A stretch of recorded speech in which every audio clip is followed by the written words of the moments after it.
কল্পনা করুন একটা বিশাল কারাগার যেখানে প্রতিদিন খাবারে ভরা একটি টেবিল উপরের তলা থেকে নিচে নামে। কিন্তু সমস্যা হলো উপরে যারা থাকে তারা এত বেশি খায় যে নিচের মানুষগুলোর জন্য কিছুই অবশিষ্ট থাকে না।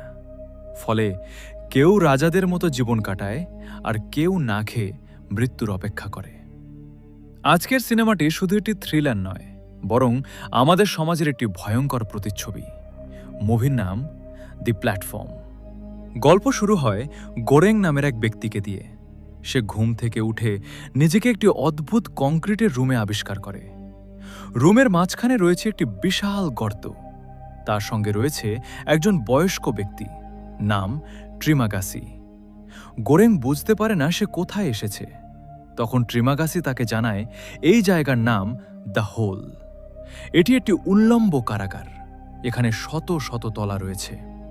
প্রতিটি তলায় মাত্র 2 জন বন্দী থাকে, আর প্রতিদিন একবার করে খাবারে ভর্তি একটি প্ল্যাটফর্ম উপরের তলা থেকে নিচের দিকে নামে। প্রত্যেকে প্ল্যাটফর্ম তাদের তলায় যতক্ষণ থাকে ততক্ষণ খেতে পারে, কিন্তু তারা খাবার জমিয়ে রাখতে পারে না। গোরেং তখন 48 নম্বর তলায় রয়েছে। এখানে এখনও কিছু খাবার পাওয়া যায়, কিন্তু ট্রিমাগাসি তাকে বলে প্রতি মাসে বন্দীদের তলা পরিবর্তন করা হয়। অর্থাৎ আজ তুমি 10 নম্বর তলায় থাকতে পারো, পরের মাসে হয়তো 200 নম্বর তলায়। কেউ জানে না সে কোথায় যাবে। এই নিয়মের কারণে কেউ কখনো নিরাপদ নয়। গোরেং ভাবতে থাকে, যদি সবাই নিজের প্রয়োজন মতো খায় তাহলে তো সবার জন্য খাবার যথেষ্ট থাকার কথা। কিন্তু বাস্তবে কেউ তা করে না। উপরের মানুষগুলো অতিরিক্ত খাবার খেয়ে নষ্ট করে ফেলে, আর নিচের মানুষগুলো ক্ষুধায় পাগল হয়ে যায়। 1 মাস পর গোরেং ঘুম থেকে উঠে ভয়ঙ্কর কিছু দেখে। সে এখন 171 নম্বর তলায়। এত নিচে কোনো খাবারই পৌঁছায় না। আরও ভয়ঙ্কর বিষয় হলো সে বিছানার সঙ্গে বাঁধা। ট্রিমাগাসি তাকে জানায় যে তারা দুজনেই মারা যাবে যদি কোনো ব্যবস্থা না নেয়। তাই সে গোরেংকে ধীরে ধীরে কেটে খাওয়ার সিদ্ধান্ত নিয়েছে। ক্ষুধা তাকে এতটাই নিষ্ঠুর করে তুলেছে, গোরেং আতঙ্কিত হয়ে পড়ে। ঠিক তখনই রহস্যময় এক নারী এসে উপস্থিত হয়। তার নাম মিহারু। সে ট্রিমাগাসিকে হত্যা করে গোরেংকে বাঁচায়। এরপর গোরেং বুঝতে পারে এই কারাগারে বেঁচে থাকার জন্য মানুষ কতটা ভয়ঙ্কর হয়ে উঠতে পারে। সময়ের সঙ্গে সঙ্গে গোরেং বুঝতে শুরু করে এখানে আসল সমস্যা খাবারের অভাব নয়, সমস্যা হলো মানুষের লোভ। প্রতিদিন যে খাবার আসে তা পুরো কারাগারের মানুষের জন্য যথেষ্ট, কিন্তু কেউ নিজের অংশের বেশি খেয়ে নেয়। ফলে নিচের মানুষগুলো বঞ্চিত হয়।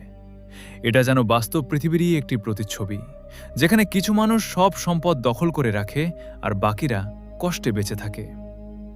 এক সময় গোরেংয়ের সঙ্গে পরিচয় হয় বাহারাত নামের এক বন্দীর। বাহারাত এখনও বিশ্বাস করে মানুষ পরিবর্তন হতে পারে। দুজন সিদ্ধান্ত নেয় তারা প্ল্যাটফর্মে চড়ে নিচে নামবে এবং নিশ্চিত করবে যেন প্রত্যেক তলায় খাবার পৌঁছায়। তারা এক তলা থেকে আরেক তলায় যায়। কেউ তাদের কথা শোনে, কেউ আবার আক্রমণ করে, কিন্তু তারা থামে না। তাদের লক্ষ্য একটাই, সবাইকে সমান সুযোগ দেওয়া। অবশেষে তারা একেবারে নিচের তলাগুলোতে পৌঁছে যায়। সেখানে তারা অবাক হয়ে দেখে একটি ছোট মেয়ে বেঁচে আছে। এটাই সবচেয়ে বড় রহস্য, কারণ প্রশাসন বলেছিল এখানে কোনো শিশু নেই। তখন গোরেং বুঝতে পারে এই শিশুটি আসল মেসেজ, একটি বার্তা যা পুরো সিস্টেমের মিথ্যাকে প্রকাশ করে। সে মেয়েটিকে প্ল্যাটফর্মে তুলে উপরের দিকে পাঠিয়ে দেয় আর নিজে নিচেই থেকে যায়।